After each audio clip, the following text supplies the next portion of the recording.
1 Samuel chapter 20. David escaped from Prophet's village. Then he ran to see Jonathan and asked, "Why does your father Saul want to kill me?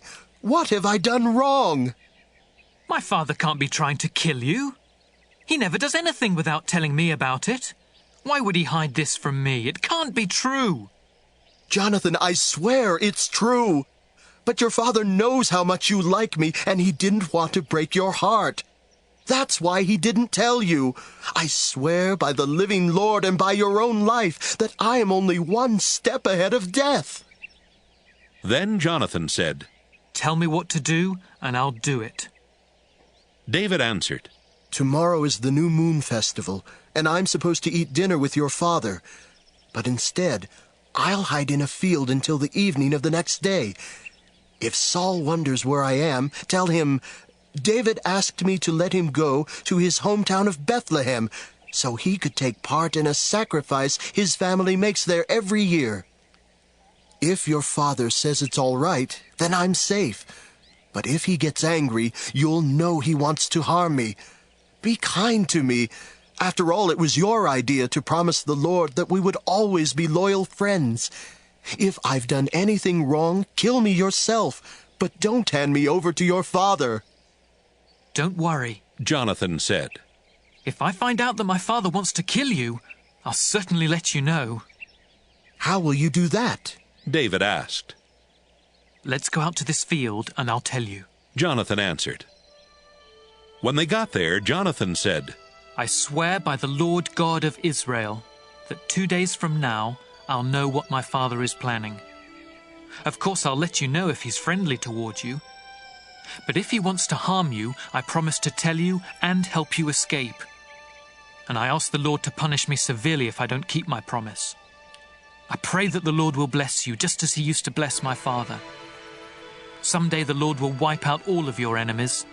Then, if I'm still alive, please be as kind to me as the Lord has been. But if I'm dead, be kind to my family." Jonathan and David made an agreement that even David's descendants would have to keep. Then Jonathan said, I pray that the Lord will take revenge on your descendants if they break our promise. Jonathan thought as much of David as he did of himself. So he asked David to promise once more that he would be a loyal friend. After this, Jonathan said, Tomorrow is the new moon festival, and people will wonder where you are because your place will be empty. And by the day after tomorrow, everyone will think you've been gone a long time. Then go to the place where you hid before and stay beside Going Away Rock. I'll shoot 3 arrows at a target off to the side of the rock and send my servant to find the arrows. You'll know if it's safe to come out by what I tell him. If it is safe, I swear by the living Lord that I'll say, the arrows are on this side of you, pick them up. But if it isn't safe, I'll say to the boy, the arrows are further away. This will mean that the Lord wants you to leave and you must go. But he will always watch us to make sure that we keep the promise we made to each other. So David hid there in the field. During the new moon festival, Saul sat down to eat by the wall just as he always did. Jonathan sat across from him, and Abner sat next to him. But David's place was empty.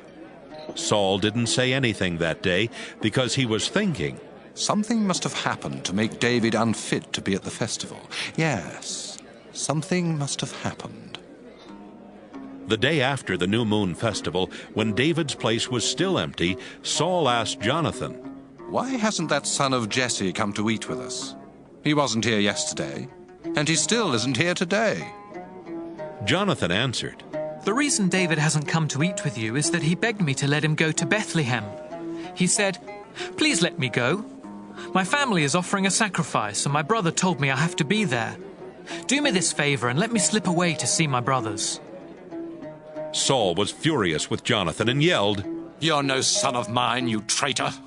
I know you've chosen to be loyal to that son of Jesse. You should be ashamed of yourself. And your own mother should be ashamed that you were ever born. You'll never be safe, and your kingdom will be in danger as long as that son of Jesse is alive. Turn him over to me now. He deserves to die. Why do you want to kill David? Jonathan asked. What has he done? Saul threw his spear at Jonathan and tried to kill him. Then Jonathan was sure that his father really did want to kill David. Jonathan was angry that his father had insulted David so terribly.